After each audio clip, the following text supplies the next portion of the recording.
Hello again, Arnie, Marjorie, and Jacob. I want to play a game. You've reviewed all the films in the Saw series, but your tests continue with a new chapter. We need to talk, we need to think. See what I see, hear what I hear. But be warned, this challenge is not without risk, and will be filled with harsh language and detailed spoilers. Live or die. Make your choice.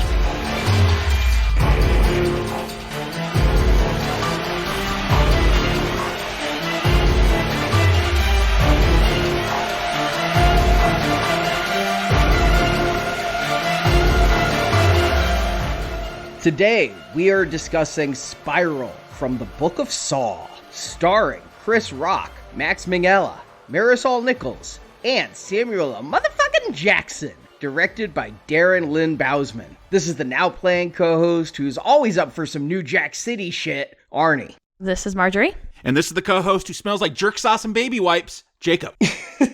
So we're back at Saw. It's only been 4 years since the Cary Elwes one. Since the Cary Elwes one.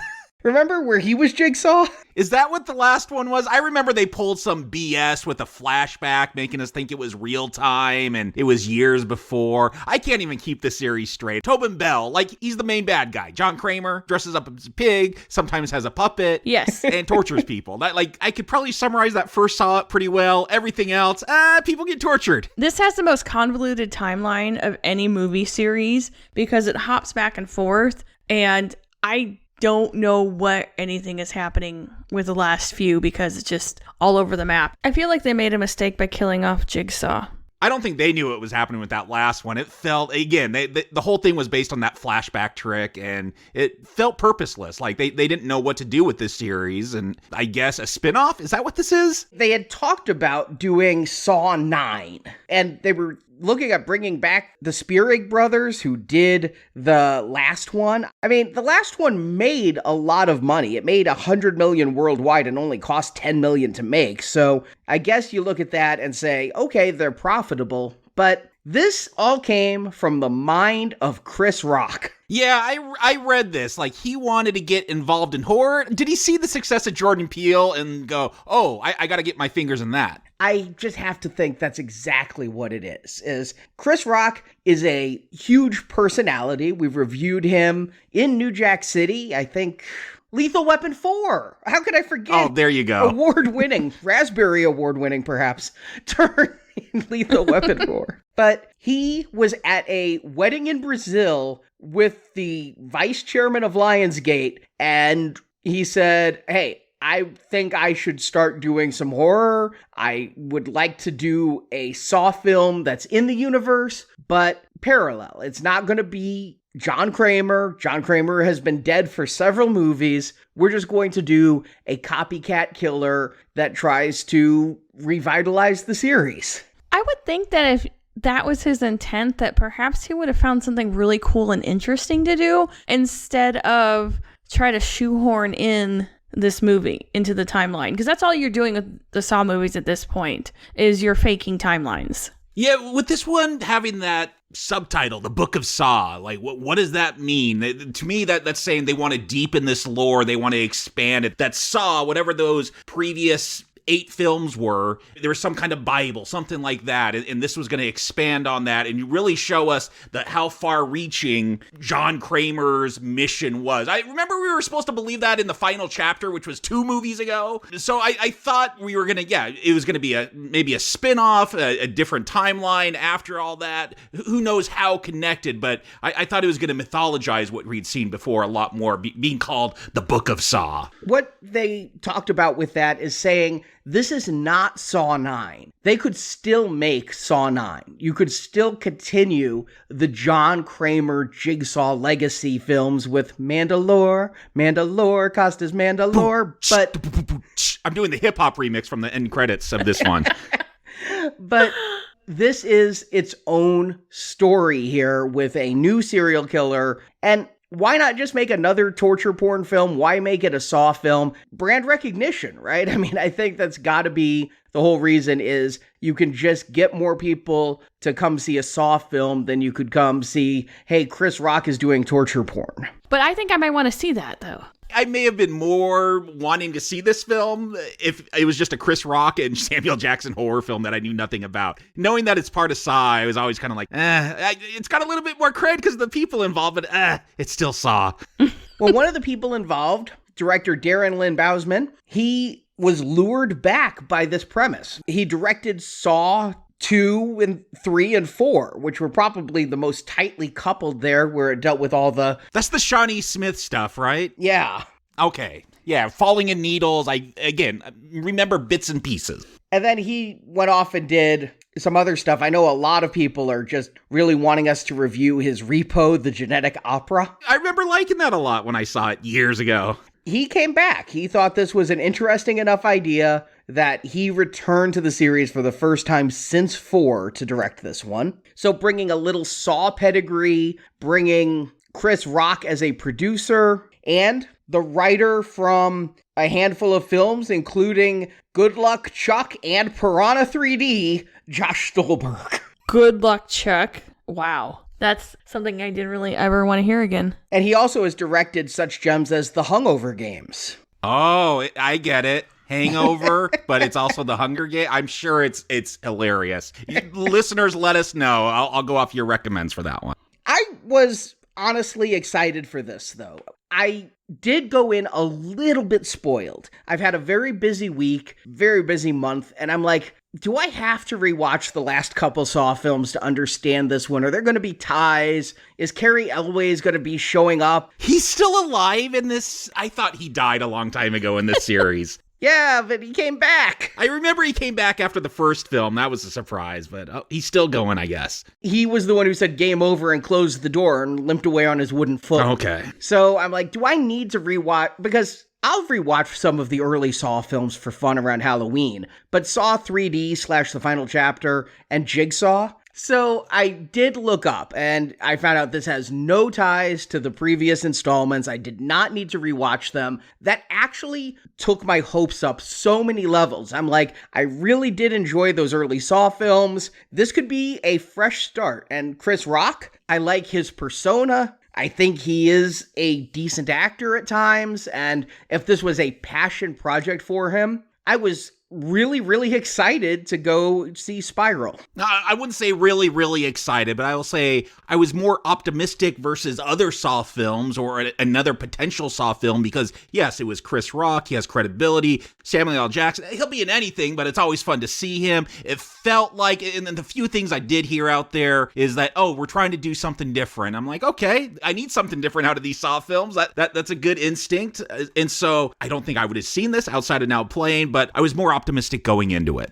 I probably would have seen it anyway because liking Saw, but I went into this not knowing anything about it other than Chris Rock was doing it. Been internet spotty because I've been busy, so this was a complete surprise, and really all I knew about it was Chris Rock was in it. And Jacob, was this your first time back to theaters since pre-pandemic? I know this is the first time we have had to go to theaters for a Now Playing review. We could go for Mortal Kombat or for Wonder Woman, but I think this is the first time we haven't had a choice since, like, Sonic the Hedgehog. Yeah, for new X-Men, I went to that drive-in, but this is the first time, I think since Bad Boys for me, I wasn't on Sonic. I think Bad Boys or maybe Harley Quinn was the last one we did. That was a theatrical release. But yeah, this was my return to theaters, and I don't think I'm going to be able to blame, though, the pandemic on the lack of people. I counted how many people were there, like did the math with social distance seats, and yeah, they still wouldn't have filled up that place. It is expected to open at number 1 for the weekend with... I don't know what box office numbers mean, though, right now. About 9 million opening weekend on a 20 million budget. But again, this was made pre-pandemic. It was expected to open last year in the fall, like most Saw films, got pushed around a couple of times. We would be discussing John Wick 4 this weekend had there not been a pandemic. But this was, Marjorie, your first time back in theaters too, right? Yes, this is the first movie I have seen since the pandemic. The last movie I saw in theaters was The Hunt. Other than that private rental you and I did just so we could watch a movie, which was kind of fun to rent out an entire theater. It's like $99 and it's kind of fun. You can pick from select movies. You can't play anything, but that was kind of nice. And kind of relaxing because you didn't have to deal with other people around you in the theater. So technically, it's my first public showing. Now, because of lack of options, I think, Spiral was released in IMAX. I noticed that. I went to go buy the ticket. I'm like, why is it like almost $30 for a ticket? I'm like, oh, it's IMAX. No, I'm not going to see a Saw movie in IMAX. It wasn't filmed in IMAX. It wasn't meant for IMAX. There's just nothing else to release. You got to put something on that giant screen, so I take it none of us saw it in IMAX then. So we didn't see it in IMAX, but we did see it. Arnie, tell us what we watched. Give us the plot of Spiral. Chris Rock plays police detective Zeke Banks, a good cop in a crooked department. Over a decade earlier, Zeke discovered his partner Pete killed a witness to protect the crooked cops. Zeke turned Pete in, and ever since, Zeke has been ostracized by his fellow detectives. One detective, Fitch, even ignored Zeke's call for backup, resulting in Zeke being shot multiple times. Zeke gets the case when an apparent Jigsaw copycat murder happens in the subway, and the victim is a police detective. Chief Angie Garza, played by Marisol Nichols, assigned Zeke a partner on the case, rookie William Schenk, played by Max Minghella. Zeke's father, Marcus Banks, played by Samuel L. motherfucking Jackson, wants to have dinner with his son and maybe help out on the case, but then Marcus disappears. The Jigsaw copycat seems to only kill cops, including several crooked cops, as well as Schenk. Zeke is always 2 steps behind. But finally, the copycat reveals himself to Zeke, and it's Schenk. Schenk was the son of the man Pete killed over a decade ago. Schenk was inspired by Zeke standing up against the bad cops, and he wants to partner with Zeke, where Zeke will find dirty officers and Schenk will torture and kill them. And Schenk has Marcus hostage. Marcus is being slowly bled to death, and Schenk has called the police. He then gives Zeke a gun with a single bullet. The bullet can free Marcus from the bleeding machine or be used to kill Schenk. Zeke chooses to save his father's life, but then physically attacks Schenk. The cops bust in, and the bleeding machine puppets Marcus like a marionette,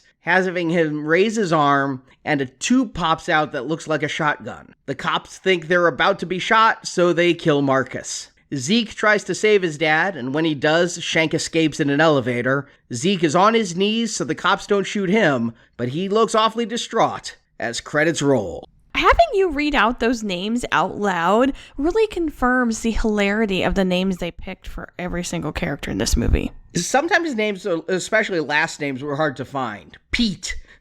Just Pete. Yeah, I went with whatever names they said. Zeke, Schenk. Like, sometimes it's a first name, sometimes it's a nickname, sometimes it's a last name. But they were Banks and Schenk. That does sound like a cop show, but not a good one. Right. My question is, what is the timeline? Like, I remember when we watched, what was it, the final chapter, and they're using, like, flip phones, and I'm like, I got an iPhone. Why are they using flip phones in this movie? Oh, yeah, because they're sticking to that original timeline, which is, like, I don't know, 2002 or something, and, you know, we'll find out something happened with Zeke 12 years ago, Chris Rock's character. Like, was he a rookie when the Jigsaw stuff was going on? I just don't even know, like, what the timeline is here. I am taking this to mean after the Jigsaw killers is when the police got crooked. After Jigsaw, John Kramer. This Article 8 they keep talking about, did they pass that because of Jigsaw to stop him? I believe so, because remember, like you said with the flip phones, the Saw timeline ended in the early 2000s. We see that the crooked cops came up, they say 12 years ago, and that would have been, this movie was supposed to come out in 2020, so that puts us in about 2008, so several years after all of the Jigsaw killings, and this Article 8 was passed before that. So I think as a result of John Kramer, the cops in this nameless city were empowered to be able to stop criminals more ruthlessly. Hey, is this a commentary on stop and frisk? Maybe. Oh, yeah, no. You could, instead of the Book of Saw, I call this, you know, instead of defunding the police, I call this Spiral delimb the police. Like, I know what this film is going after. It's very obvious. So I think that Chris Rock was joining the force right around the time of the end of the Jigsaw stuff, and it was an original draft. I came in like, please, please, please let Sam Jackson be Danny Glover's brother, let Chris Rock be Danny Glover's son. I thought that's what they were going to do. Yes, I thought they were going to do something like that. They were. In the early scripts, it was going to be done. Like, I was trying to remember, what was Danny Glover's name? Was he a Banks too? Like, is it all related?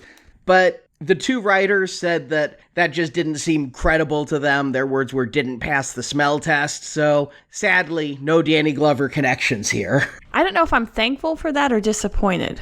But yeah, I think that's where the timeline is. I think this movie is happening now-ish. When was this supposed to come out last year? Because we open up on the 4th of July. Was this a summer film originally? It was supposed to be October 2020. Okay, Halloween film. Remember the tagline, if it's Halloween, it's got to be Saw. All right. But then before COVID, they actually moved it up to May of 2020. So maybe summer makes a little bit more sense. And then it was now May 2021. So yeah, starting off with fireworks, having this 4th of July celebration. So are we supposed to think that this is going to start off with a bang? I'm looking for symbolism in the shots. But this movie also starts at a carnival like Us did. Good call out. We begin with this cop who looks like a joke. He looks like a barbershop quartet singer. Like, is he undercover? Is that just his casual clothes that he wears on a normal night out? He has a straw hat like he's running for president in 1910. Yeah, and I agree. Yeah, and this guy goes chasing after a purse snatcher who may have pickpocketed him as well. I'm not really sure on that. The guy bumps into this cop, Boswick, but he snatches a purse and Boswick gives chase. None of these cops seem very good in this movie. So that Boswick decides, I'm going to hop down in the sewer to track this guy down, seems above and beyond.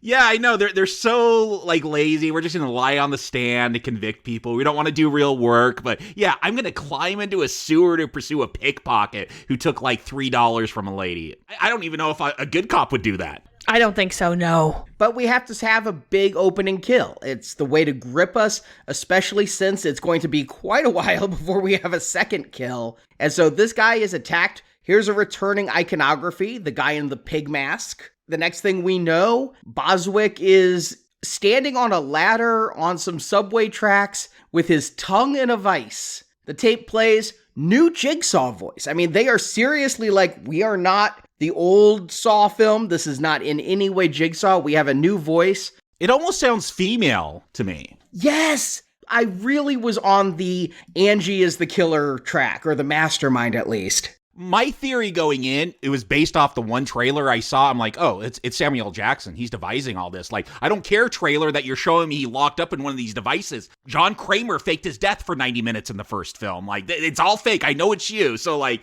yeah, I had a going theory the whole time that it's Samuel Jackson and he's doing everything he can to cover his voice up. See, I kind of picked up who it was early on because I know who the actor was playing Shank. He's from The Handmaid's Tale. He's Nick. And I figured that he wouldn't be in the show unless he was going to be. Do you have a key part? Well, yeah, there's definitely a point this film's going to give away who the killer is. We'll get there, yeah. But with this first kill, again, we're in a Saw film. Like, that tongue vice, that's uncomfortable looking. Like, it's doing the things a Saw film should do. It's making me not want to be in any of these kind of torture devices because they always think up of the worst things. Going for eyeballs, jumping in pits of needles, and now having to rip your own tongue out.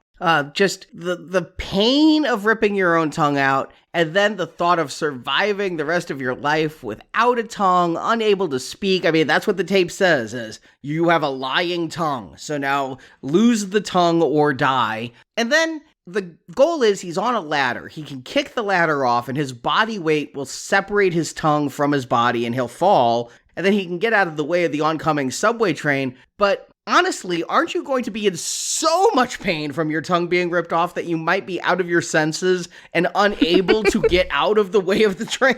Yeah, well, that's the thing. Usually with the Jigsaw trap, the whole thing is to trick you to try to get away. You got to mutilate yourself to get away. That's going to be painful. But the death you're presented is going to be just as painful. This guy dies pretty quickly. Not a bad choice B here. Just get killed by a train super quick, no pain. His body parts go everywhere, but it's a quick death. Well, if you think about Shawnee Smith in that first one, that helmet... I barely remember that, Arnie. She had that helmet that would have pried her jaw apart. She would have died pretty instantly. It's the ticking clock leading up to her death that had her freaking out. Not all of the deaths were slow. But yeah, this one, I gotta say I like it. I mean, the guy at the very last second, and I think it would have to be the last second. You're not going to just rip out your tongue without hoping there's another way out. But when he sees the train coming down the tracks, he rips his tongue out, but it is too late. And this is my favorite death of the whole movie. He splats like a bug on the windshield. We see it POV from the inside of the train, and this guy just pops. Yeah, again, if you're a fan of Saw, like, this is a good opening kill. Good trap, good kill. I kind of felt this one, while it was kind of gory, I felt it wasn't up to the usual Saw, like, they kind of make you kind of squeamish at times, and while this one wasn't super squeamish. Oh, okay. I was squeamish at the thought of having to rip my tongue out. The thought of it was squeamish to me, and later on, a few of the others, the thought of it is, but I'll agree with Marjorie that the on-screen gore is lessened. We don't see a close-up of the tongue tendons tearing. This is probably our bloodiest death, and it does look like a red water balloon just exploded on the front of the subway car. And I will say this about the scene. Again, I get caught up in just imagining myself in that moment. But yeah, whenever they show that tongue, it never looks like that tongue is actually connected to the actor. It just feels like a helmet he's wearing with a prosthetic tongue stuck in it. It looks kind of weird. So I never really do buy into what they're trying to sell me, that it's actually his tongue in there, because it just looks a little bit off to me. So yeah, I could see not totally getting into it because of just the way it's presented on screen. Like for Halloween, that they could sell that helmet with a fake tongue sitting in there. You could go as victim number 1 from Spiral. And then we get introduced to the hero of the film, Chris Rock, as Zeke Banks. They try to fake us out, don't they, at the beginning? Like, he's with a whole bunch of gangsters. They're about to do a robbery, taking cash and cocaine from some people. And my favorite Chris Rock moment of the movie is here in the beginning. It feels like B material from his stand-up routine. I mean, who's thinking about Forrest Gump these days? Is that telling us when this is taking place? This is actually taking place in 95, 94, whenever that film came out. Like, who is thinking about Forrest Gump? But I agree, it feels like this is a Chris Rock routine, but what's with his performance? Like, it feels like someone has always farted in the room, and he's just kind of like scrunching up his face. I get it. He's supposed to be this bitter cop, going through divorce. Your wife's riding all kinds of dick at Pilates classes. The way he plays it, though, it feels almost comical at times. It's so over the top. And look, I just watched Fargo season 4 where he was like the leading guy in it, and he was great playing a dramatic role. He's trying to play this hard-boiled cop, but it feels like bad hard-boiled eggs that have spoiled have gone off, and he's reacting to. Yeah, I don't think this was a good role for him necessarily. Nothing felt genuine, and it felt like he was just yelling for yelling's sake a lot of time. And Arnie's right, I do feel like it was just stuff cut out of his comedy routine, like Tom Hanks is a straight up pimp, that kind of stuff. I don't think he emoted well. I think you're absolutely right on that. I think that most of the time he looked like he got way too high and that was his face. Like if somebody just says something really out there when you're super high, I feel like that was Chris Rock's face during the entire movie when he was thinking or upset. And just nothing felt good coming out of him. Like, I would say drama's not his thing, but you say he's good on Fargo season 4, so maybe, I don't know what was wrong with him in this movie. I'm wondering why they tried to have this quote-unquote fake-out opening. It's sort of reminded me of the start of Beverly Hills Cop when you're introduced to Axel Foley doing an illegal deal for cigarettes, and you think he's a criminal, but you see any trailer for Spiral, a single one, you know this guy's a cop. So I'm like, this is a sting operation or a SWAT raid or something. We're going to find out he's a rogue cop who doesn't talk to his chief and just goes undercover. He's a homicide detective, but he's busting some narcotics guys because they were involved in homicides and he was going to get evidence.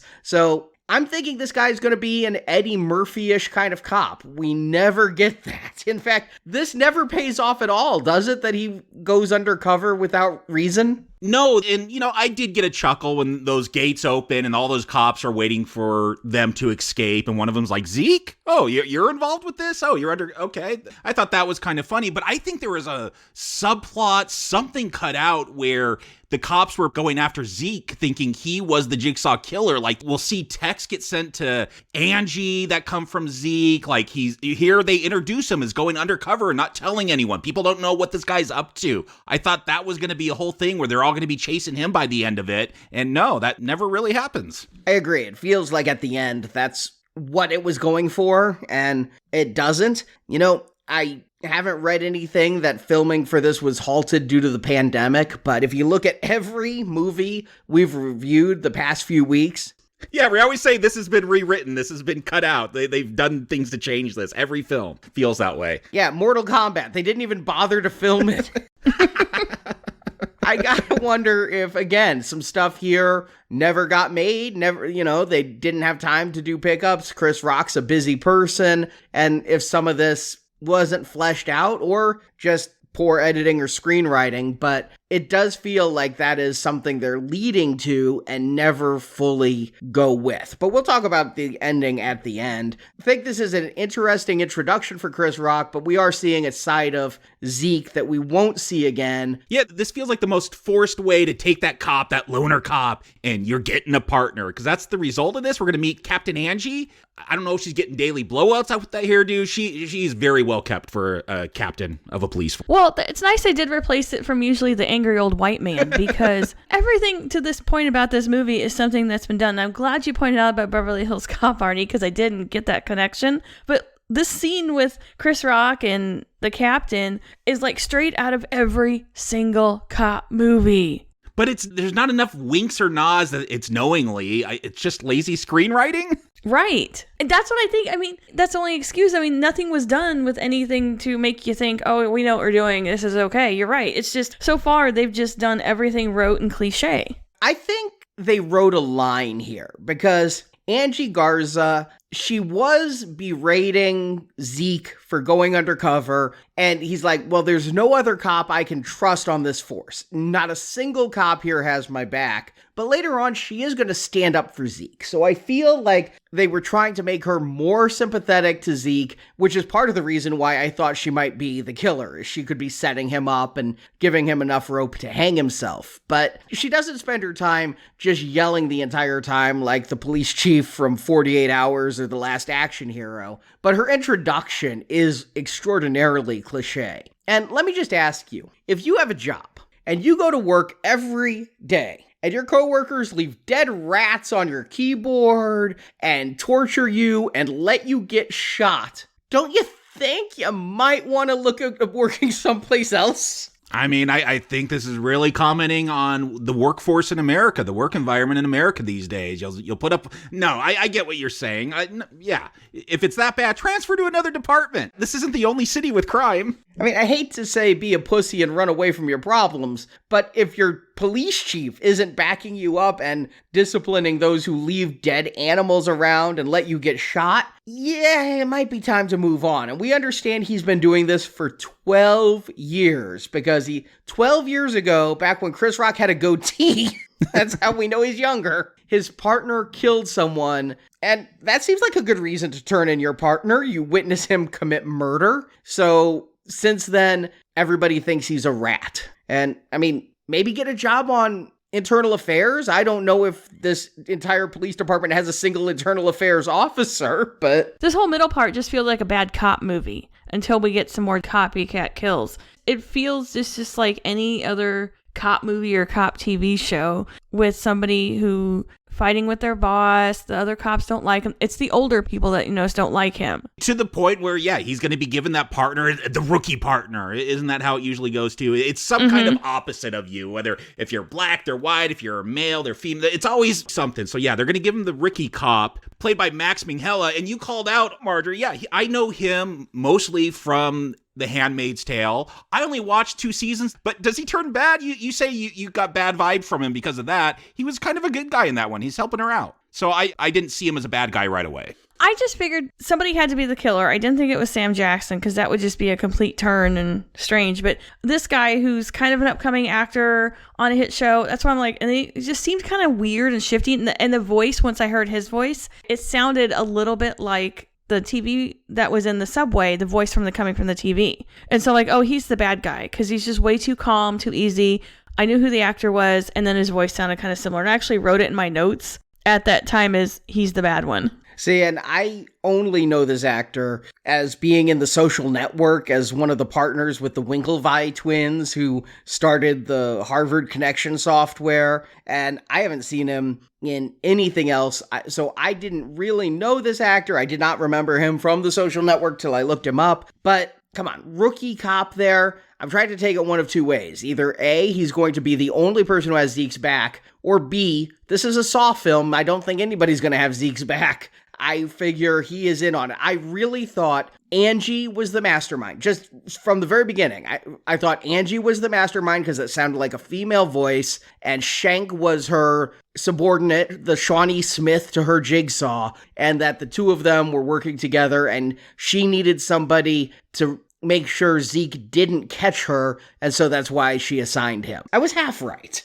During this time also, I got major vibes with Donnie Wahlberg being the cop. Cops have always played a large part in the Saw franchise. Yeah. So this feels right to me. But good call that, yeah, I hadn't really put that together. But with the exception of, I think, maybe part 8, there always is usually a law enforcement presence, going back again to Danny Glover and the girl from Starship Troopers. Do not forget the great Costas Mandylor. Yeah. We must not forget him. With Shank, we are given a little bit more of Chris Rock's routine. This was in the trailer as well. Shank is talking about how he's having marital problems, and he's got a new baby, Charlie, and Chris Rock's like, you said, there ain't no such thing as Pilates. That's just her out getting dick. I thought that was a good line. And you could give her 600 Tuesdays, and that won't make up for 3 Saturdays. I'm like, yeah, I'm not thinking he's wrong. Yeah, the thing is, he's just so bitter, and I get it. That's the character. I'm trying to think if this is a stand-up routine. No one's laughing because you're just coming off angry. We're probably a little scared. And maybe it's because our review of Seven just came out recently, and we talked about the connection between Seven and Saw, and man, I really got those Seven vibes off of this one. If Morgan Freeman was an asshole, like Chris Rock is here, like, here's that version of Seven. But yeah, introducing this rookie that we're going to be told has a wife and a newborn baby and a nameless town. They call it the Metro Police. I think that's what they called it in Seven. We're going to be getting boxes. We're going to want to know what's inside of them. So yeah, I was really getting a Seven vibe, but yes, with an angry Morgan Freeman instead of the nice one that we got, the cultured one that we got. Those boxes, at first I thought they were Tiffany boxes because it's a very similar blue. And if you exchange the twine for satin ribbon, you might have the Tiffany box. Another reason to think it might be Angie Garza. But Zeke and Shank go to find this body on the subway and think it's a homeless guy. I mean, are homeless guys always jumping in front of the subway there? Is this just how it goes? If someone's going to die in a subway tunnel, it's probably going to be a homeless person, I would guess. Like, if you got money, are you just crawling around in subway tunnels? Well, I would think it would be like set up shop. Oh, there'll be no trains here. I can sleep here. Or it could be one of those explorer YouTubers that like to go into forbidden places. Oh, yeah, the urban explorers, yes. yeah. Look, there are things that I like about the camera work here, like this whole walk down to the subway, and like every once in a while they'll walk by a cop and they'll just kind of point. I really get into this, like, this is awful stuff going on, but they're just having this casual talk and people are kind of nonchalant about it. It does give it a kind of a sense of realism. You get desensitized to this stuff, and there's something about that I did find appealing. Like this, okay, this feels different, maybe more mature than your regular Saw film. And I did wonder, did Fitbit pay for a... Do people still use Fitbit? It's just on your iPhone now. It's got steps. I measure my steps on there now. I think they had like a resurgence when the Fitbit became like a smartwatch for Android users. They did, yeah. They're a thing for people who don't have iPhones. So they know this guy is somebody, but Jigsaw, he knows Zeke is on the case. Again, making me think Angie, because he's going to send a thumb drive. And another Chris Rock funny moment, and I agree, Chris Rock gets a strange thumb drive. He's putting that in Shank's computer. I'm not going to get the virus. Yeah, no, that was a good call out. Absolutely. And it's the Jigsaw tape. Got a new puppet, and I thought of you, Jacob. I just instantly... They rebranded Billy the Puppet. You correctly called out that Jigsaw in the first Saw film needed a brand manager because he had a pig mask and a puppet on a tricycle that did the voices, and what was it all about? Here, they've consolidated it all down to pigs, and a pig in a cop's uniform, you know exactly what they're saying. Yeah, it kind of makes sense that it's all pigs now because, yeah, it's police that Jigsaw is going to focus on this time around. I don't know. Maybe he'll change it up depending on what industry he's going after in each film. But yes, it makes sense. Make it all pigs because it's about cops. And that thumb drive, it's got that spiral. That's the name of the film. There's a spiral, and that they recognize where that spiral has been painted, and they go there and they find another box.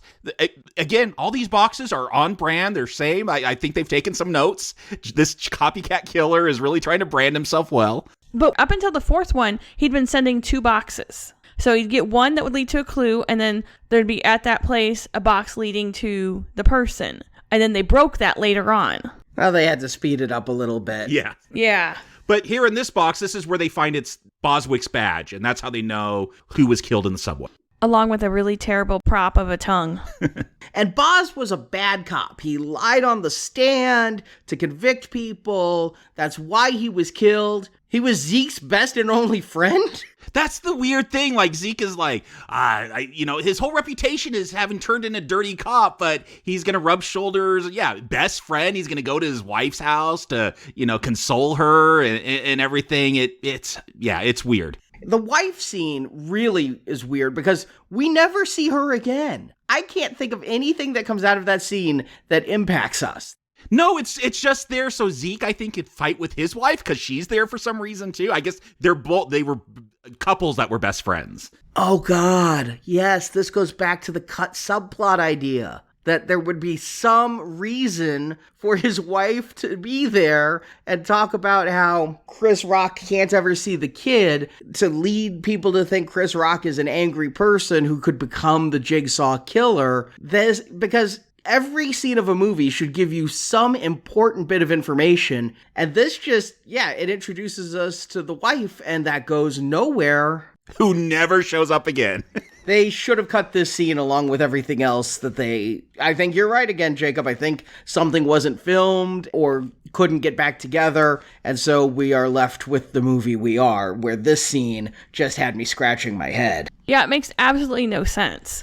Yeah, and then we're going to meet, Zeke, he's having a rough day, he's going to go home, and Marcus, his father, Samuel L. Jackson, he's just sitting in his house, like, waiting for him this doesn't seem like a normal thing, so this is why I thought, oh, see, that's because he's the killer, he knows about the death, he's just found out about it somehow because he's an ex-cop, I get, but it's just so weird that he's just sitting in the house, he just broke in, he's waiting for him, we're going to find out he lives in the same apartment building. No, he's the landlord, he didn't break in, he's got the key. He's the landlord? Yeah. Zeke says, I have renter's rights. And Marcus says, you start paying rent and then you can have rights.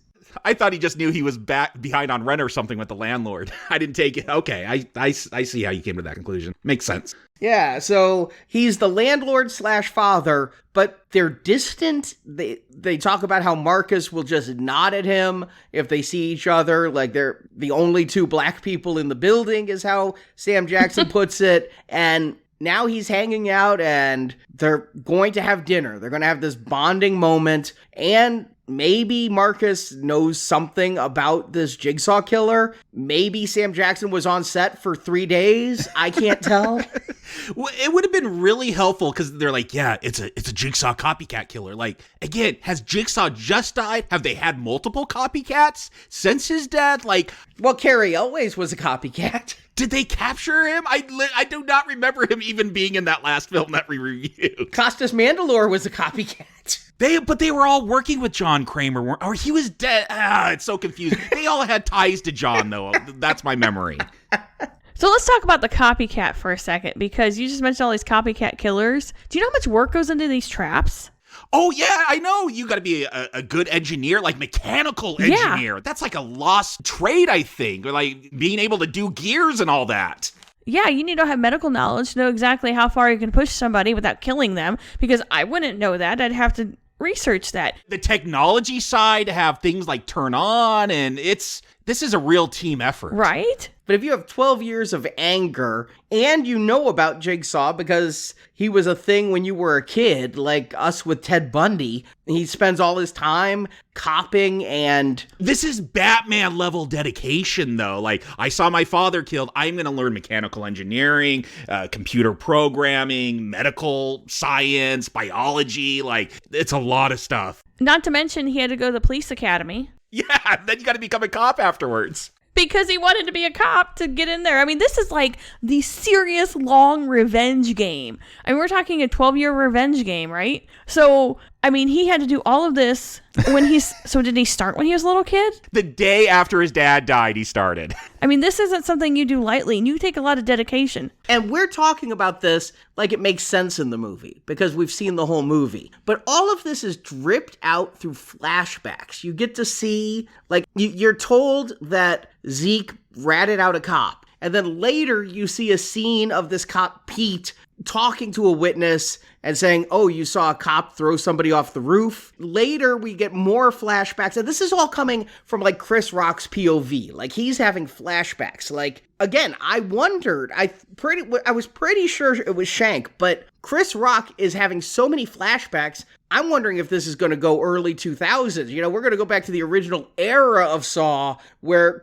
like Fight Club, Chris Rock doesn't realize he's the Jigsaw killer. I know in the trailer I saw, it showed Chris Rock holding up that actual saw from the first one. I'm like, so yeah, because we never know the timeline and they love playing those time games in these films. I'm like, is he gonna like walk into that room right after like the other people were done with it? And like, how is this all gonna tie together? It was really frustrating that we didn't get all the information in a cohesive way. And if they think that they're giving us an intriguing tease... I mean, this is the 9th Saw film we've done. They're not going to change it up now. They never give it to us in a cohesive way. But all of this flashback stuff, it doesn't feel like they're misdirecting. It feels like they're just teasing information as if we're on the edge of our seat about who Pete is.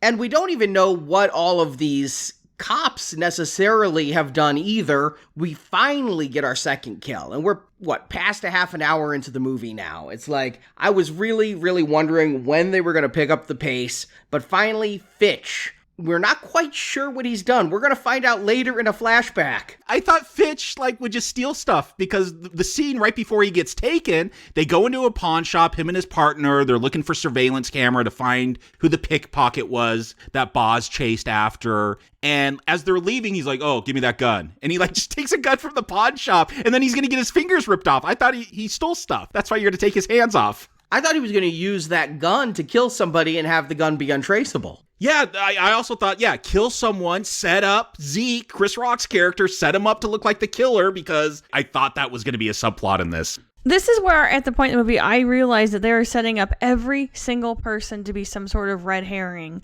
because they were trying to distract us from what was really going on. Because Fitch's partner, which is the lady, Prowse, they set those up to be really... shifty. I mean, there's a scene with Krause where she's got these shifty eyes when they're talking about, okay, here's how we're gonna do the case. I'm like, she's up to something. I don't know if that was a subplot or it's just a weird scene they decided to insert. Because she kept looking at him and the camera kept going back and forth between the two, and then they went off kind of on their own to look for it and not tell Zeke, and then we never see her again, I think. Yeah, there's one scene later where you find out about Benny, the pickpocket, and she's going to tell Zeke about it later on. Yeah, Benny Rides, the drug-dealing pickpocket. They're going to use him to cover up another death. No, but when Zeke and Shank go to see the drug dealer and are like, I need an iPad. I got an iPad. It's got Uber Eats on it. Can I get some meth? I'm like, did you just want to do a New Jack City callback? He's actually going to say, I'm always down for some New Jack City shit. I'm like, in joke? Yeah. It has to be, but what? But I guess he does give the information of where they can find Benny, and that's where they find the body. But really, the only point to find out where Benny was, and not like any of these other couriers, which are not treating the same way, was just to lure Fitch into the trap.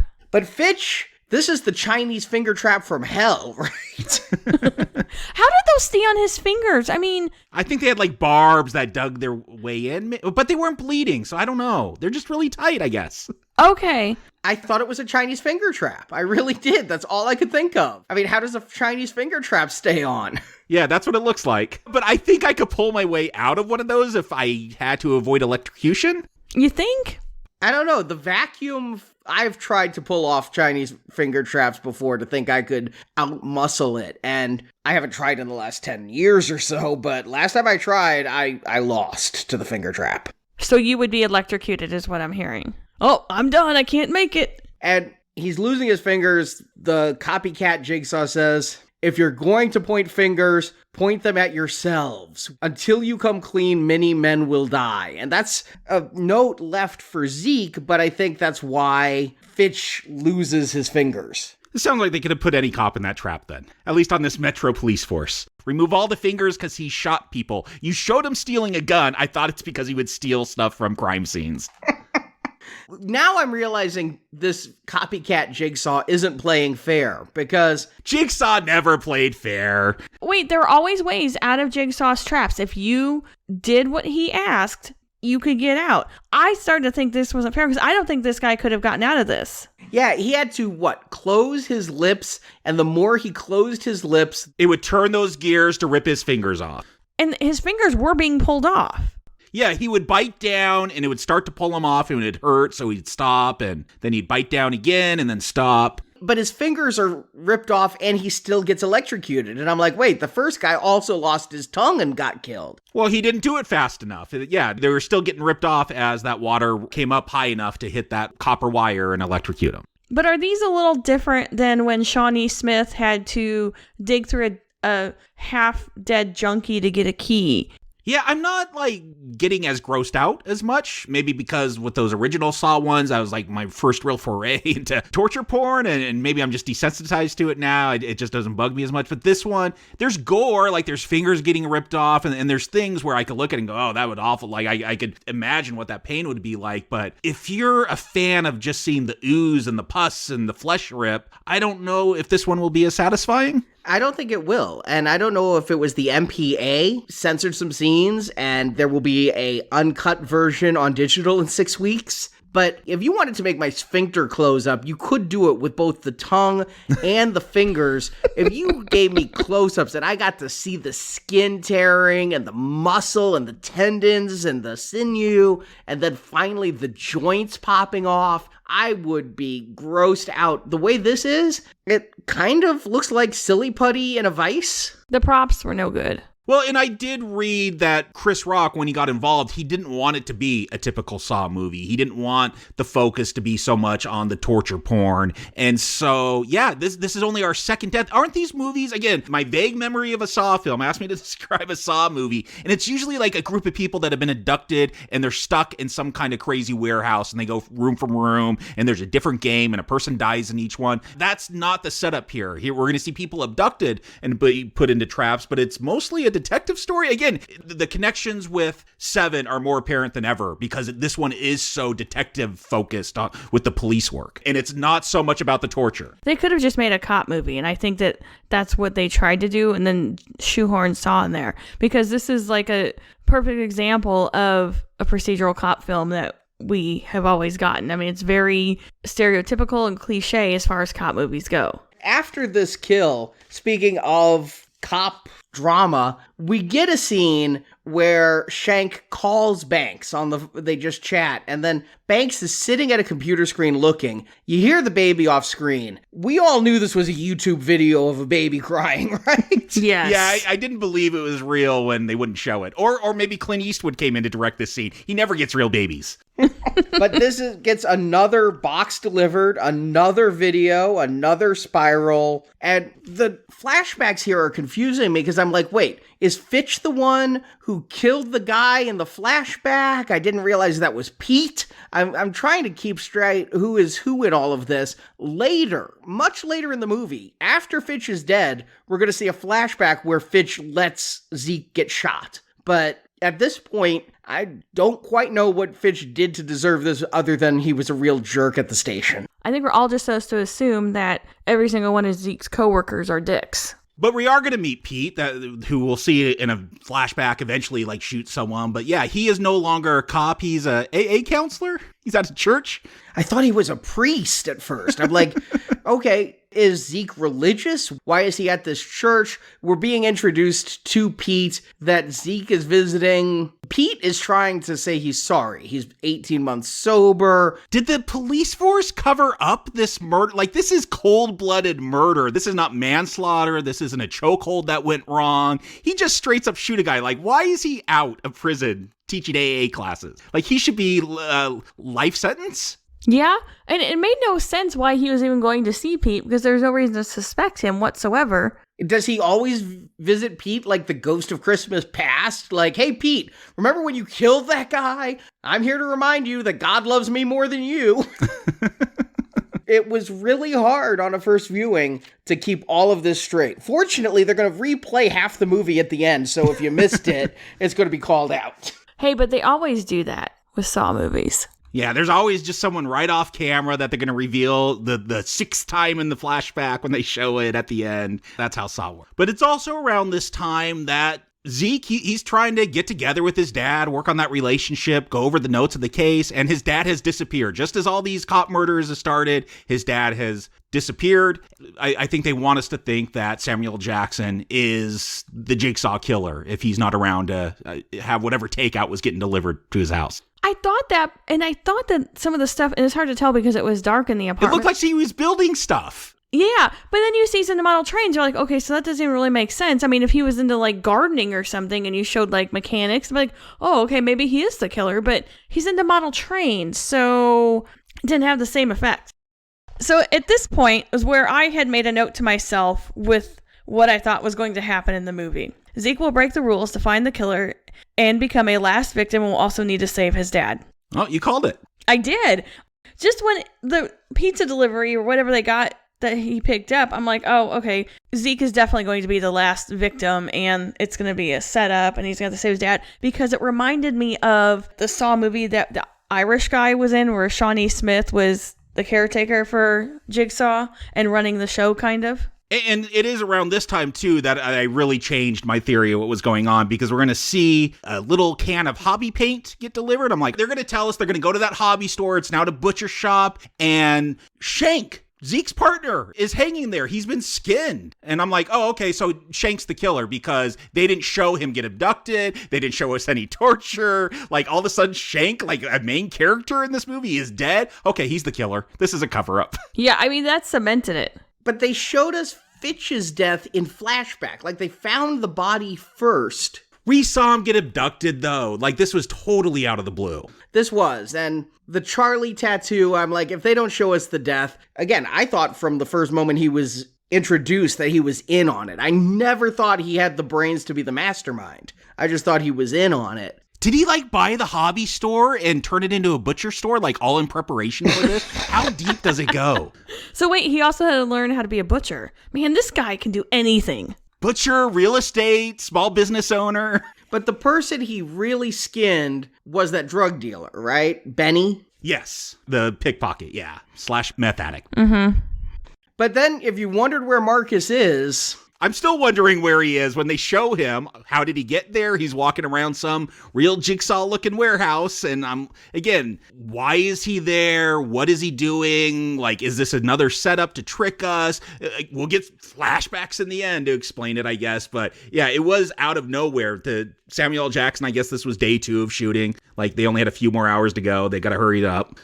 I didn't figure it out, I'll say that. But much like if somebody sneezes in a movie, somebody's going to die of an illness or a plague is coming. When Shank asked Zeke, can I borrow your phone? I'm like, yep. Well, he's making some calls. He's going to frame Zeke for something. And I guess we're going to see in the flashback what he did was texted Marcus and said, meet me at this warehouse. I've got some leads on Jigsaw. And then block Marcus's number so Marcus can't call back and be like, Zeke, where the hell are you? But this is telling us Marcus isn't him. I mean, I guess that's why it's been so long since we've seen Sam Jackson, is if you thought it was him, here he is getting abducted by the pig. And of course, Marjorie's right, he's going to be kept alive because we don't see him killed either.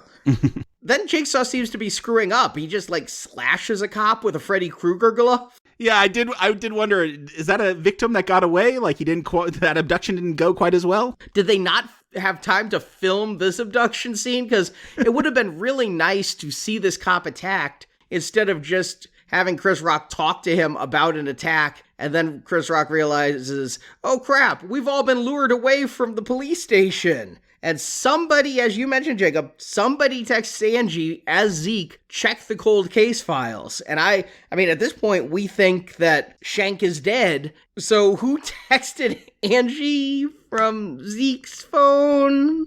Well, maybe he's like the spammers that spoof numbers. You know how it looks like somebody from your local town is calling you, it says their name, and it's not really them, it's some guy trying to sell you your extended car warranty. So hacking, another skill he needed to learn. Yep, see? I guess you could get apps that do that pretty easily these days, but he didn't know that when he was 12. He probably took some hacking courses. This is where I have a lot of questions when Angie goes down to the cold case file room. Like, how did he get this giant contraption in? Did he pull a Johnny Cash and bring it one piece at a time? My question is, why is the room in a vault? They're going to need to spin that combination lock to open it later. Yeah, that doesn't make any sense either why they're storing it there. I guess it's the evidence room? I don't think so. I mean, unless he abducted her in the cold case files and then took her. Yeah, I guess he took her to the evidence room. No, it was the cold case file room, and they even had a sign in there that said no one allowed in here, no one allowed in evidence room except no non-cop personnel or something. I guess they keep their cold cases and evidence in the same room. Yeah. Well, I mean, those cold cases are going to have evidence, Jacob. But I agree with you. How is nobody in this room? How is nobody noticing a giant wax machine being brought into the police station? How do you set this up? That's how cold these cases are. You're able to construct whole mousetrap devices in there, Rube Goldberg devices in there to kill people. No cases are getting solved. Did Shank work as a beat cop and bring in one piece every day to leave in the evidence locker? That's what I said. He Johnny Cashed it. He brought in one piece at a time. One piece at a time. And built that. I don't know how he got all the hot wax in unless in addition to one piece in the chain here, also brought in 5 candles or something. But are they not checking this room ever? I mean, couldn't they rewind the tape when we go look at the tape and be like, let's rewind it a few weeks and see if we notice anybody bringing anything in that room? But he had access to the machine. He's able to delete stuff from the tapes. 13 minutes missing, yeah. Yes, this is where they're trying to figure out who deleted the 13 minutes. And while Fitch and Boz were killed, they struggled to figure out whose badge number that was. But here they just rattle off everybody's badge numbers like it's common knowledge. Yeah, I love the screen where they're showing everybody who's accessed the tape. We can't see who deleted it. We can see who had accessed it. It's just badge numbers. That does not help me. Show names on a screen. Yeah. Well, I guess their badge numbers, their login, that tracks them. I don't know. It seems like a very bad system. Totally secure. That is too much realism. If you're showing me their login ID, I need to know who they are. Well, what confused me or made me wonder is when we get Angie's death scene with that wax falls on her, Zeke's figured out, this cop getting attacked, it was a diversionary tactic. I got to get back because, you'll lose your head. They're talking about the head of the police force here. And he rips that wax off her face. I'm like, that seems like it's doing more damage. It's just ripping the flesh off her skull. But then I guess he's giving her CPR. But at first I'm like, is he making out with her? It looks like he's kissing her. And I'm like, were they having an affair? But I guess it's CPR because that makes more sense.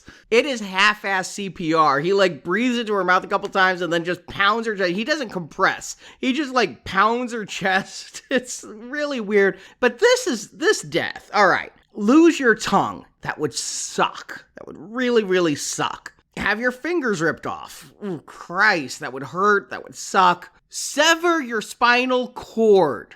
Be a quadriplegic for the rest of your life. Yeah. Well, but how do you even do that and not kill yourself? I mean... See, this is why they cheated. That has got to be some exacting surgical type shit to hit the right nerves and not kill her. And again, she finally does it and still dies.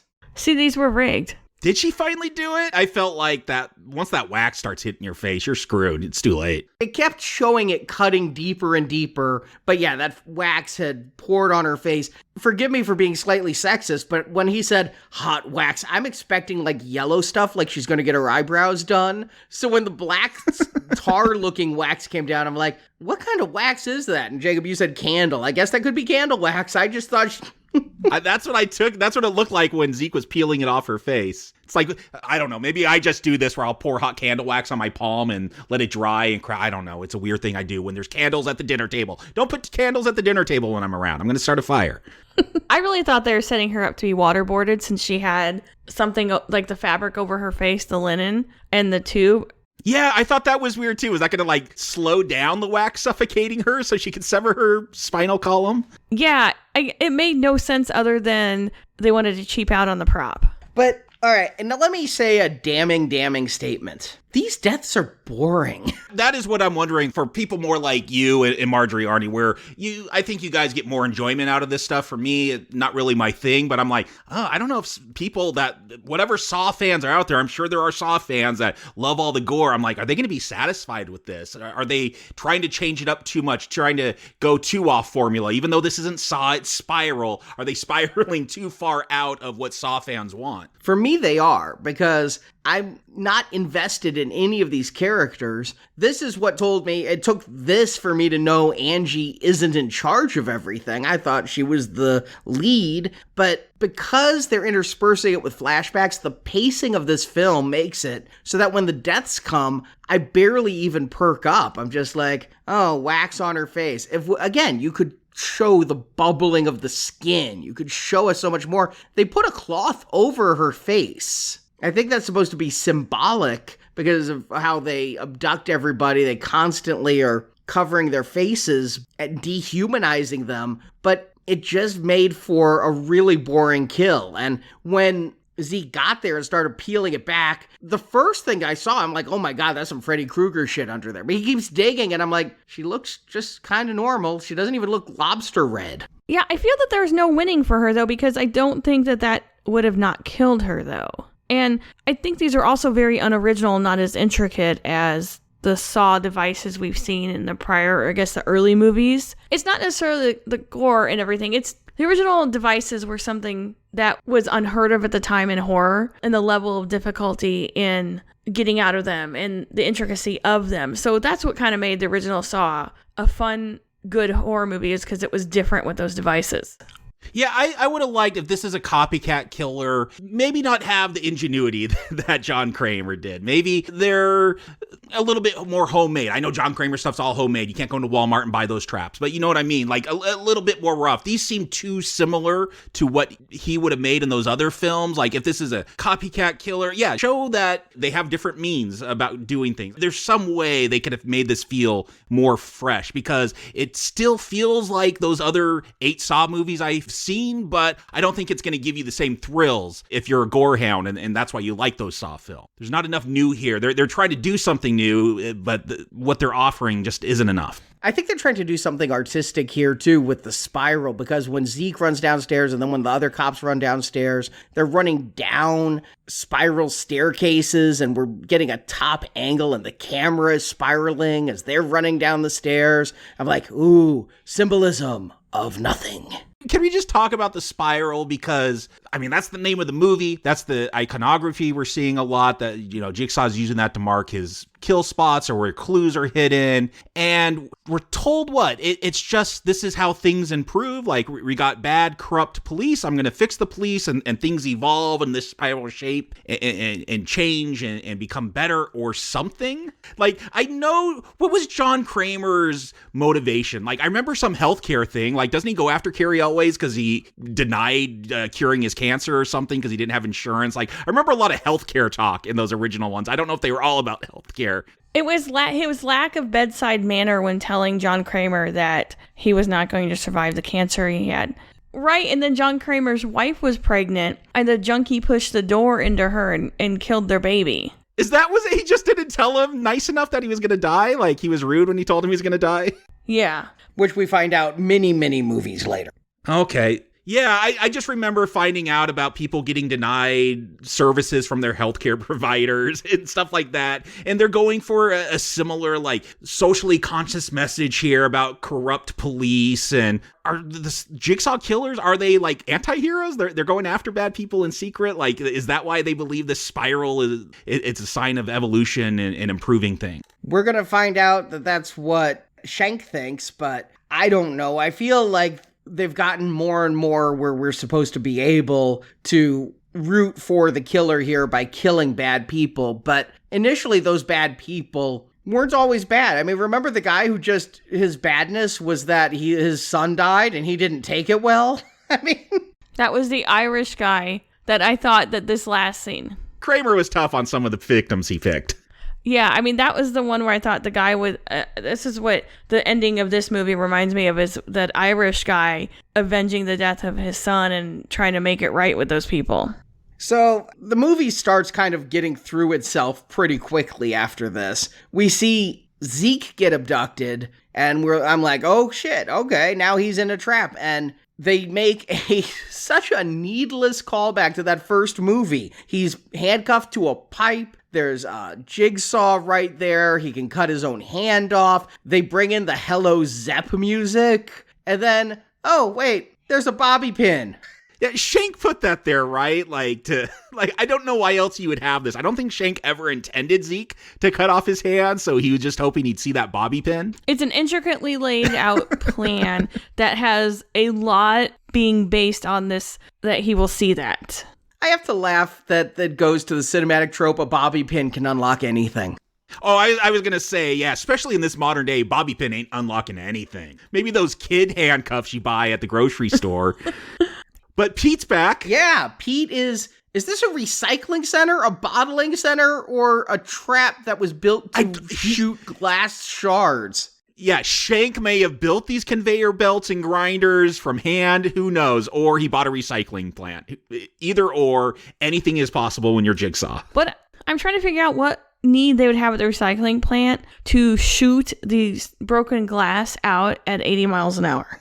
Yeah, that's my thing is, at first I thought maybe they were at the brewery where Laverne and Shirley worked. We just see all these bottles on a conveyor belt. And then I see them going in a grinder. I'm like, oh, okay, it's recycling. And then it starts shooting, and I'm like, why would you have the glass shoot all the way across a room like that? Why wouldn't you just dump it? And some of those shards are so big, they didn't come from a glass bottle. Like, they're No. different shape, different curve on them, different size. Like, yeah, it's just large chunks of glass shooting out. And I guess this is supposed to be his repentance because he was an alcoholic. And these are probably beer bottles, or were supposed to be. And this is a test... I guess the test for Zeke, to see if he would actually try to help Pete. Like Shank says later, he was disappointed that he tried to free him, because Zeke will find that key in the trash can and try to unlock him, but he's dead by then. It's like the reverse of the Irish guy, like you said, Marjorie. John Kramer was trying to teach the Irish guy to forgive the drunk driver that killed his son,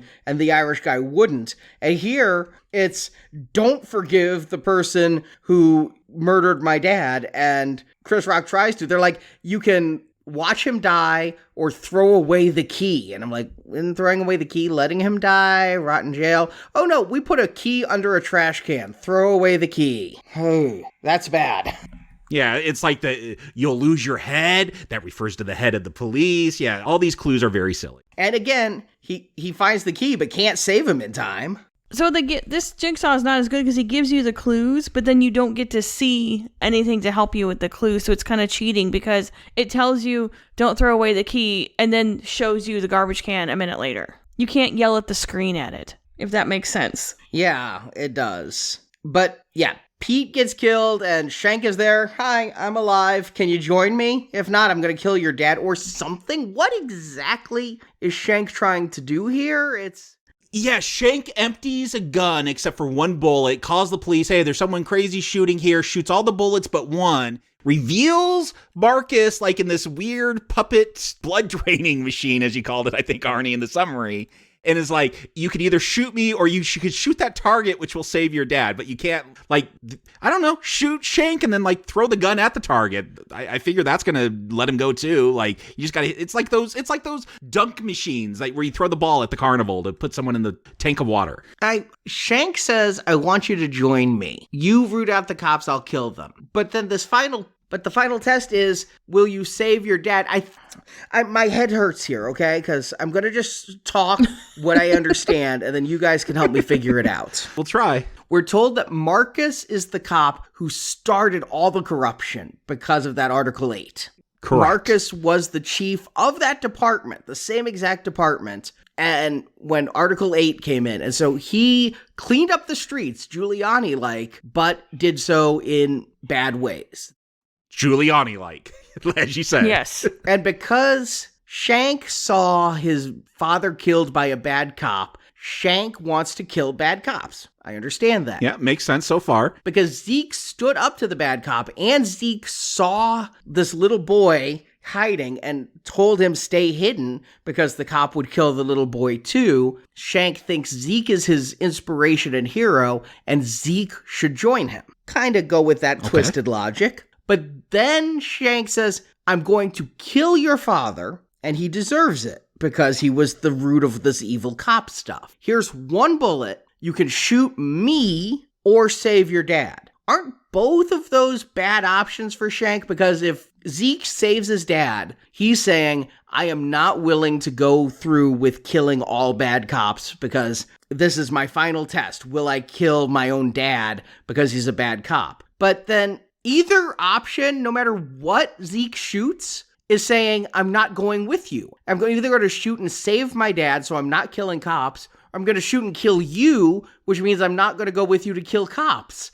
What exactly is the winning outcome? Arne, your problem is you're approaching Shank as a rational player, making decisions based on limited knowledge, and not as he is in this film, a all-knowing God with foreknowledge of all events of what's going to happen because he's called the cops, he knows the SWAT's going to come in, he's got the puppet machine ready to go for Marcus to fake a gun and get him shot. Like, he knows how this is all going to play out. So, yeah, saving your dad, improving your loyalty is actually going to prove your loyalty, but also going to kill your dad because he's bad. I don't think there's any winning this one, Arnie, at all. Yeah, again, I think the writers of these Saw films, they come up with their ending and they work backwards from there to make it all work. And so that's the problem, is Shank is an all-knowing God who knows how everything's going to play out. So he knows this little, hey, either save your dad or shoot me. He's going to benefit in the end when Zeke makes the right decision by trying to save his dad. I'm just going to go with, I'm going to give them the benefit of the doubt and say something didn't get filmed right. They didn't finish shooting because of COVID. They were going to have some pickups that would help things make sense and never did. It does feel like there's a subplot missing and maybe they didn't have all the scenes shot for it, or they needed pickups and they didn't happen, so it all got cut out. I do think there is something to that theory. I kind of like this end. We've seen the pig puppet in the cop outfit all the time. Zeke saves his dad and then attacks Shank to try to stop him from getting away. And because Zeke is distracted with his fist fight, he doesn't notice that those IVs become marionette strings to puppet Marcus, the head pig of evil cops. And there's this really cool spring-loaded pipe on Marcus's arm to make it look like a shotgun. And so when all the cops come in, because those shots that you said Shank fired, he fired them while calling 911, saying, I need help here. And so every cop in the city has come, and they're going to come in and there's spotlights to backlight Marcus so the cops can't tell he's being puppeted, and they shoot the shit out of Sam Jackson. And then Shank just like goes into an elevator or something and credits roll. Like, again, very hazy memory of the other Saw movies. Do they all end this abruptly? Yes, they do. They do. Okay. And exactly like this, where you see the flashbacks and you get to see things like the Costas Mandalore song really kicks in. Oh. Hello, Zep. Yep. And you see the flashbacks like when Shank said, you're the reason I'm on this force, Zeke, and your father's the one who started all of this. And all these flashbacks that normally they'd make you pay for 2 tickets to see all this foreshadowing. But in a Saw film, they're just gonna hit you over the head with it. And yeah, he escapes. Chris Rock is on his knees with his hands behind his head so that the cops don't shoot him. But do they think he's the killer? I mean, why would they think he's the killer? There is nothing to make me think they think he's the killer. Yeah, well, Zeke does drop to his knees right away. He knows to show those hands when the cops rush in.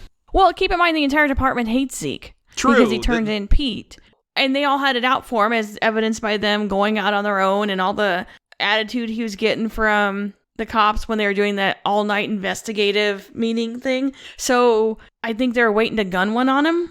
Yeah, this would have been more meaningful if they went through with that subplot that I thought they kept hinting at, that, yeah, they were going to suspect Zeke was the Jigsaw killer, but that never really played out. Maybe we'll start Spiral 2 with, yeah, Zeke in jail for being the Jigsaw killer, but those murders are going to just keep on happening. And he has to help some old grizzled cop who doesn't want to talk to him that used to hate him. That's my question. Like, now that Jigsaw is, like, socially conscious, like, the Spiral movies, are they all going to be, like, going against corrupt cops, and then we'll get something going against retail managers that don't pay you overtime but make you work off the clock? Like, are we going to get a different spin-off for each socially conscious issue out there? This is nothing new. Don't you remember? I think it was part 5, all about the predatory housing lending. Oh, okay. See, I remember the healthcare stuff, but yes, that sounds familiar too. Yeah, they've always done that, but making Shank, his whole motivation is to just get rid of corrupt cops. Like, it feels like, I don't know, maybe he'll have some awakening and he'll find a new cause in the next. But do you even want one? Marjorie, Jacob, do you recommend Spiral from the Book of Saw? Live or die. Make your choice.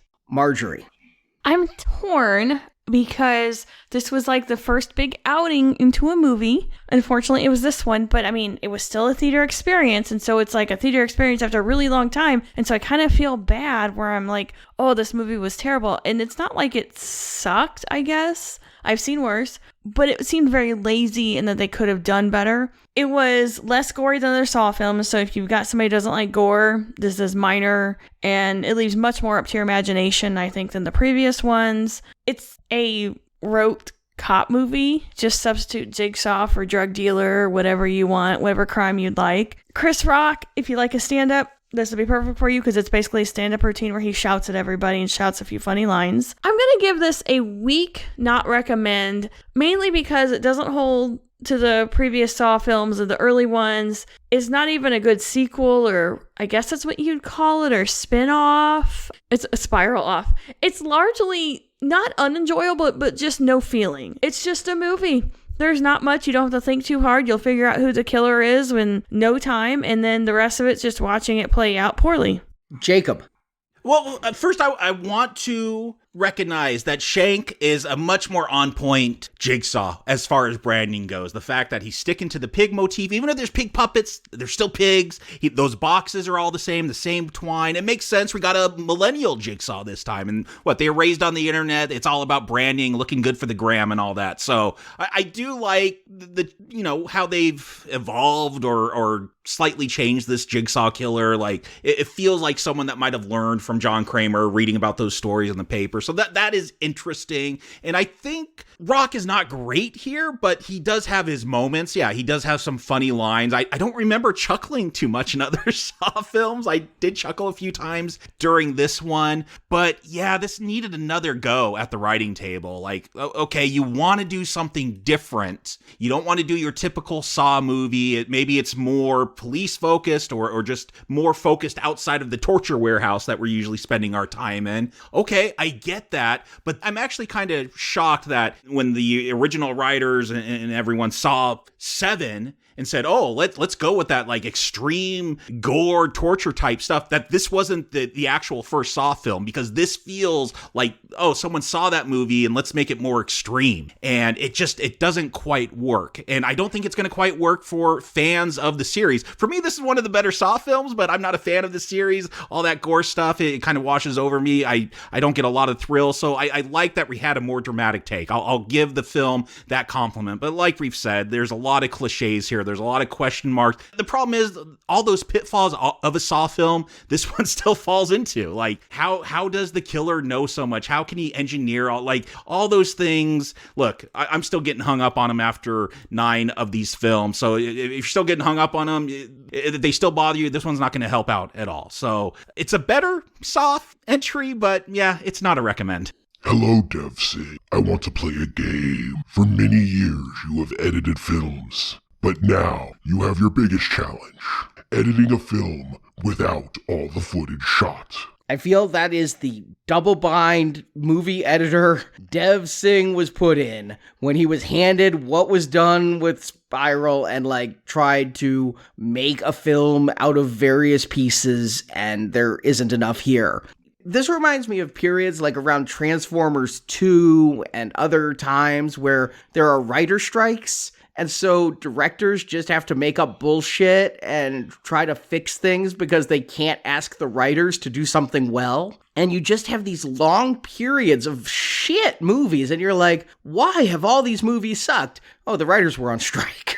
You had nobody writing, and you had studios mandating release dates, and so out comes turd after turd. And I feel like that's what the pandemic has done to anything that was shooting near the time that it hit. I mean, I will say, watch season 4 of Fargo, you definitely feel like there is no ending to that season. Like, oh, we just got to end it because we were filming and the pandemic hit. Like, it happened to Chris Rock maybe twice, that one and this one. Yeah, there's always time planned for pickup shots. There's always time planned for a chance to fix a film after the first edit. That's something that's been standard for 20 years now in most films. And this film had a $20 million budget. I think that's double of any Saw film. Most of it had to be going to the cast, but I think surely some was budgeted to do this, and they chose a release date over a cohesive film, and I can't imagine Chris Rock, who had this idea and really wanted to make a Saw film,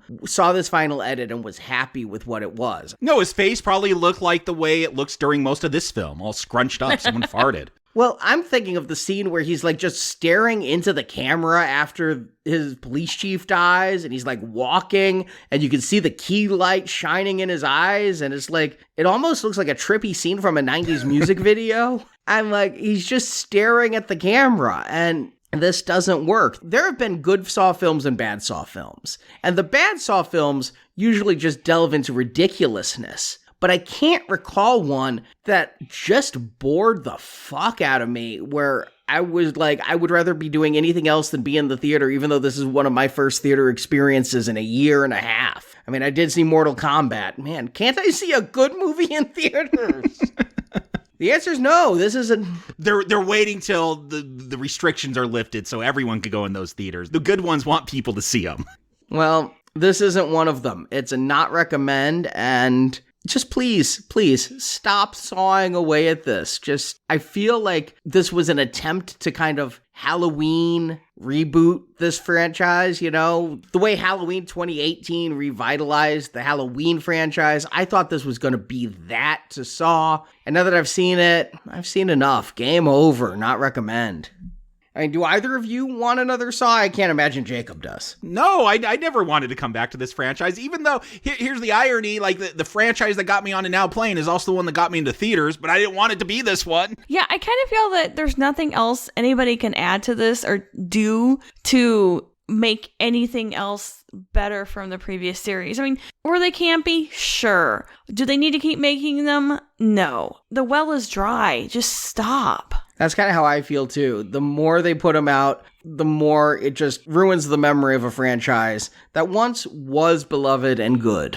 And how many copycats can be? I mean, is there a torture device store in this nondescript metro city? There's got to be a whole university to teach you all the skills. This is a grueling bachelor's degree you'd have to get to be a Jigsaw killer. They just can't expect your neighbor to be the one making these torture devices in his basement. I mean, come on. Well, Jacob, if this wasn't the movie that you wanted to get you back into theaters, did you want to go back for a Zack Snyder film? I mean, no, I'm going to watch that one on Netflix. Also opened in theaters this week was Zack Snyder's Army of the Dead, with no relation to Zack Snyder's Dawn of the Dead. But it opened in theaters. It is also on Netflix. Army of the Dead opened to less than 1 million compared to Spiral's 9 million. So, Well, obviously it was a compromised vision. Release the Snyder cut of Army of the Dead. We want it. well, that's what we're releasing next Tuesday. You, I, and Stuart are going to be revisiting Zack Snyder's Zombieverse because to this day, I gave Watchmen a recommend, but the only Zack Snyder film I really like a lot is Dawn of the Dead. So, Zack Snyder, zombies, I'm kind of ready for it. And in the meantime, this Friday, if you'd like to play a different type of game than Jigsaw's, our David Fincher thriller series has its second episode. Last Friday, we released 7, which again, you watch the first 7 and you see exactly where the idea from Saw came from. 7 is a much better Saw film than Spiral is. Well, this Friday, we continue looking at Fincher's thrillers with The Game, his Michael Douglas, Sean Penn LARPing movie.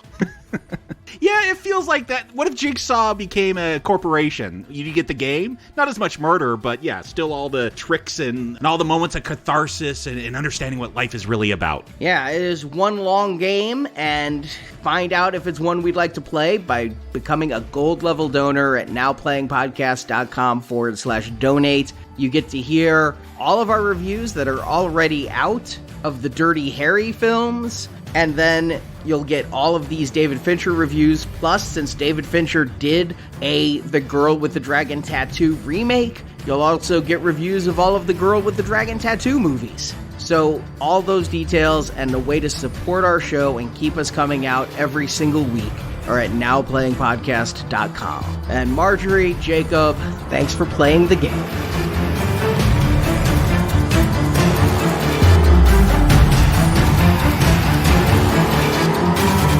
Thank you for joining us for this episode of the Now Playing Saw Movie Retrospective. Congratulations, you are still alive.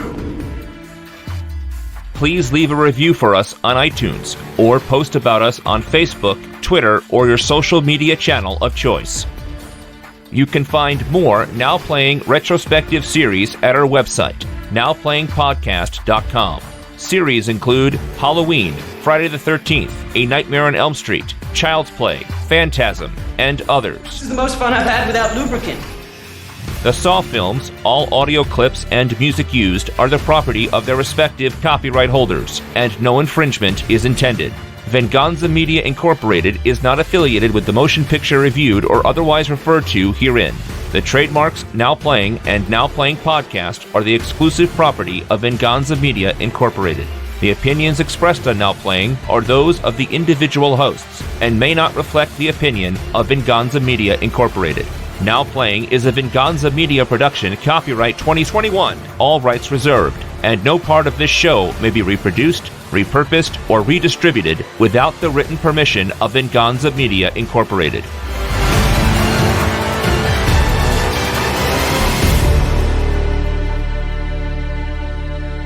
Game over.